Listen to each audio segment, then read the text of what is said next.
You just realized your business needed to hire someone yesterday. How can you find amazing candidates fast? Easy. Just use Indeed. Stop struggling to get your job post seen on other job sites. With Indeed sponsored jobs, your post jumps to the top of the page for your relevant candidates, so you can reach the people you want faster. According to Indeed data, sponsored jobs posted directly on Indeed have 45% more applications than non-sponsored jobs. Don't wait any longer. Speed up your hiring right now with Indeed. And listeners of this show will get a $75 sponsored job credit to get your jobs more visibility at Indeed.com/kidsandfamily. Just go to Indeed.com/kidsandfamily right now and support our show by saying you heard about Indeed on this podcast. Terms and conditions apply. Hiring? Indeed is all you need. Welcome to the Deep Dive. Today we're jumping right into the political scene heating up in New York City. We're talking about the 2025 mayoral election. Right. And this is shaping up to be more than just, a standard election cycle. Absolutely.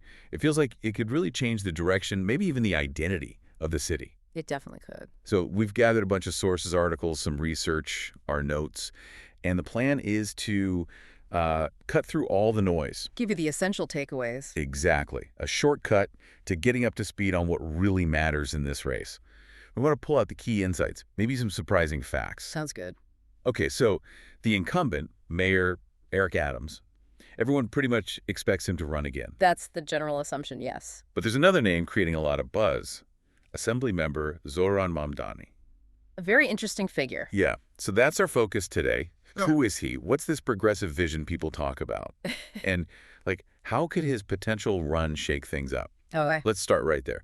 Who is Zoran Mamdani? What's his story? Well, Zoran Mamdani has a really fascinating background. Quite unique, actually. She was born in Kampala, Uganda, and then moved to the U.S. later on. Okay, Uganda. And his parents are, pretty well known. His father is Mahmoud Mamdani, the Ugandan-American academic, an author. Oh, wow. Okay. And his mother is Mira Nair, the Indian-American filmmaker. The filmmaker. Yeah. Mira Nair. Really? Yes. Yeah. So you can imagine that kind of heritage gives him this really rich mix of global perspectives, intellectual influences. It's not your typical political backstory. Definitely not. You can just picture the dinner table conversations, right? An academic and a filmmaker. Exactly. So how did that, translate into actual politics in New York? How did he rise up?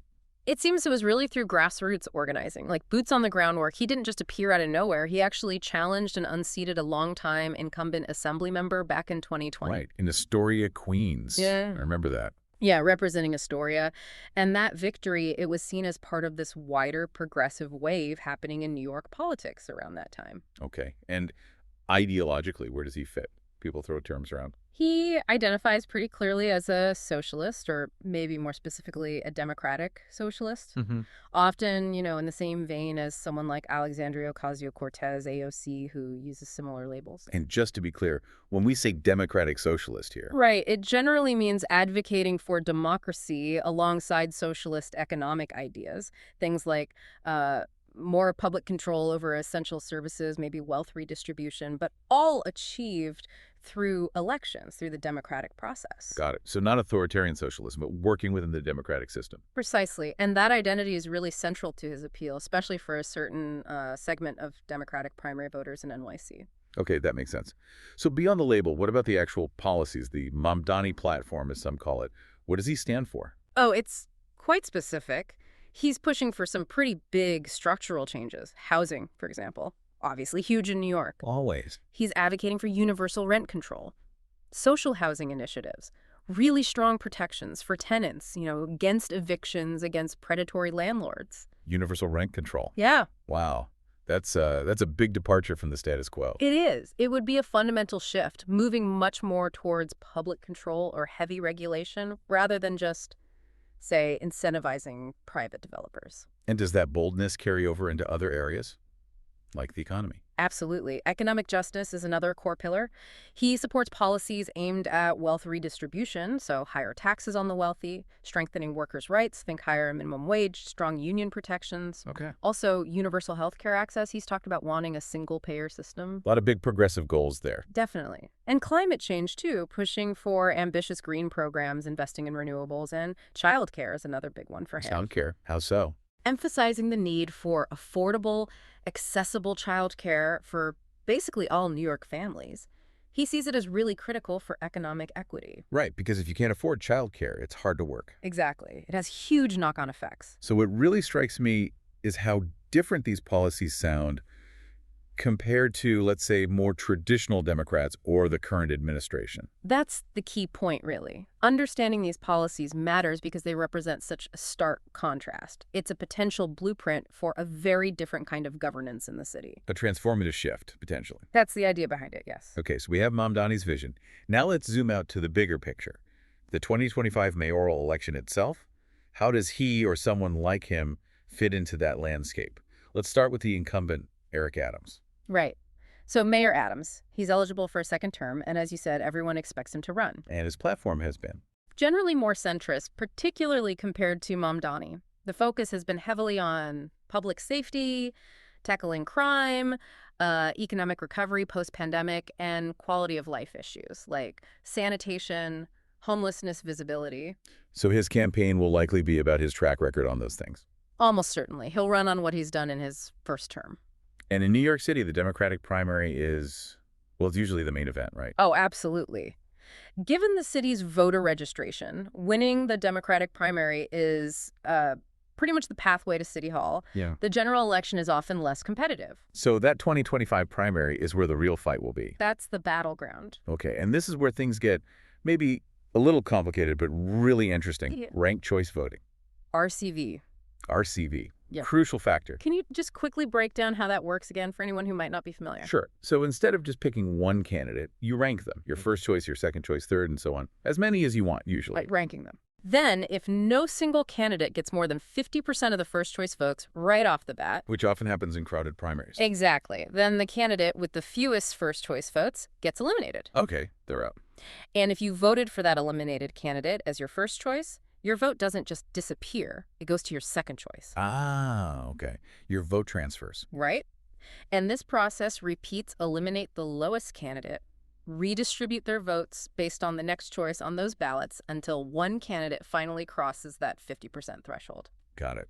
So why is this such a big deal strategically? Well, it completely changes the game for candidates. You can't just focus on firing up your base and ignoring everyone else. You need to be palatable, acceptable as a second or third choice to voters who might prefer someone else initially. So negative campaigning might backfire. It certainly can. If you attack another candidate too harshly, their supporters might be less likely to rank you second or third. So it encourages, or at least is supposed to encourage, broader coalition voting, appealing more widely. And for someone like Mamdani, with potentially strong support, but maybe from a specific progressive wing, how does RCV play out? It's interesting. It could be an advantage or maybe a challenge. The advantage is if he energizes his base enough to get a lot of first-place votes, he's in a good starting position. Right. The challenge is he also needs to convince enough moderate voters or supporters of other candidates to rank him second or third to actually get over that 50% line if he doesn't win outright. So he needs that broader appeal beyond just the hardcore progressive. Exactly. Those second and third place rankings can be absolutely crucial. It's not just about being number one for your own voters. Fascinating. Okay, so that's the Democratic primary dynamic. What about the other side? Is there a Republican challenge expected? Well, there will certainly be a Republican candidate. Figures like Tom Homan have been mentioned, though it's early. But historically in NYC. Right. It's a very tough climb for a Republican mayoral candidate. The city is overwhelmingly Democratic. So their strategy would likely be? Probably focus on perceived failures of the Democratic mayor, whoever that is, hammering on issues like crime, maybe quality of life, trying to offer a distinct alternative vision. But realistically, it's an uphill battle. Understood. So let's circle back to the big question then. Mamdani for mayor. Is he actually going to run? That is the million-dollar question, isn't it? He hasn't made any definitive announcement. not yet. But the speculation is intense. Very intense. His profile, his consistent advocacy on these issues, it makes him a really anticipated potential candidate. And if he does jump in, what role would he likely play in that primary? He'd almost certainly become the main standard bearer for the socialist or democratic socialist wing of the party. You'd expect groups like the Working Families Party, other progressive organizations to rally around him. His platform would be centered on those big structural changes we talked about. But running for mayor is a whole different beast than running for assembly, right? What are the big hurdles? Oh, huge hurdles. It's a massive undertaking. First, fundraising. Mayoral campaigns in New York cost enormous amounts of money. Millions and millions. Exactly. And then there's name recognition. While he's well known in Astoria and in progressive circles citywide, becoming a household name across all 5 boroughs, that takes a lot of work, a lot of resources. So scaling up is the big challenge. Definitely. We'd obviously watch early polls, NYC mayor polls, Zoran Mamdani polls, to see what his initial citywide standing might even look like. Okay. Now, you mentioned something earlier, a potential point of confusion we should clear up. Ah, yes. It's something we've seen floating around a bit. This idea of Cuomo versus Mamdani. Right, Andrew Cuomo.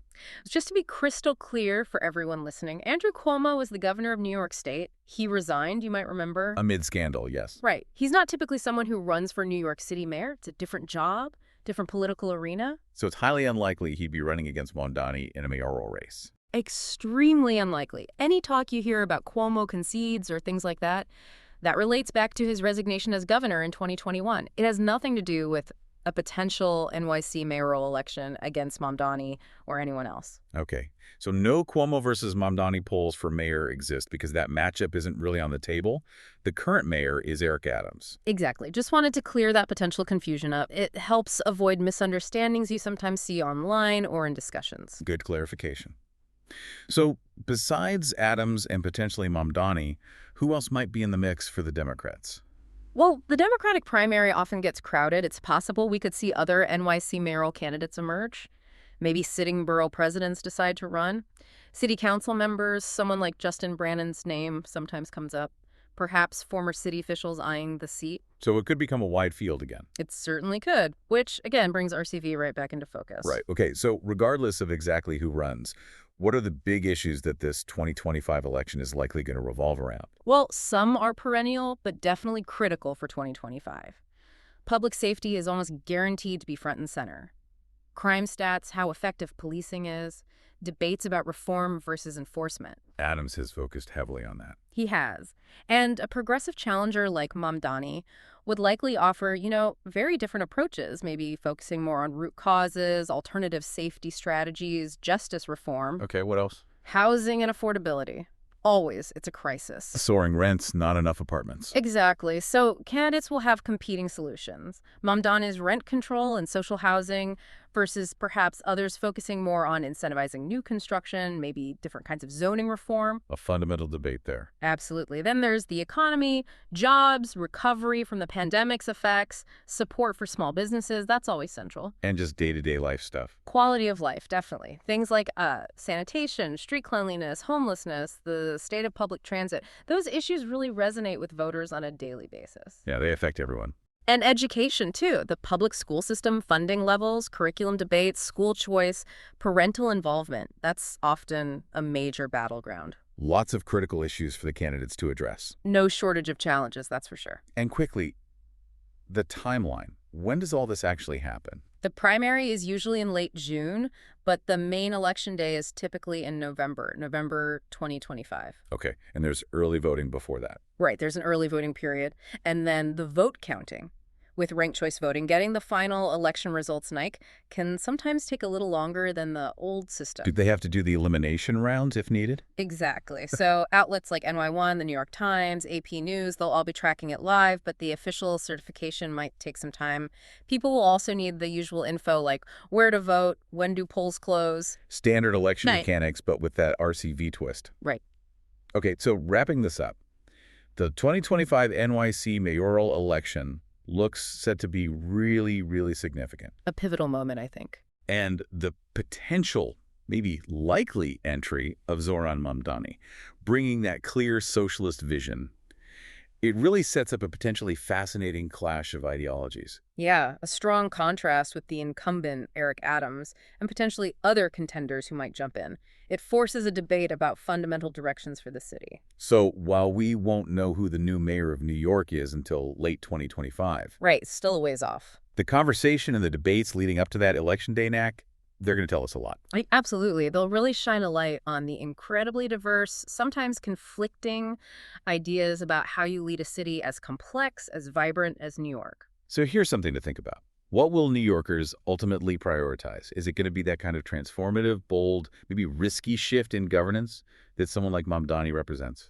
Or is it more about sticking with perhaps more familiar policies, focusing on steady recovery, maybe tweaking things around the edges? What does that eventual choice really signal about, well, the soul of the city, its identity, its future path? That's the big question hanging over this entire race. What kind of city does New York want to be?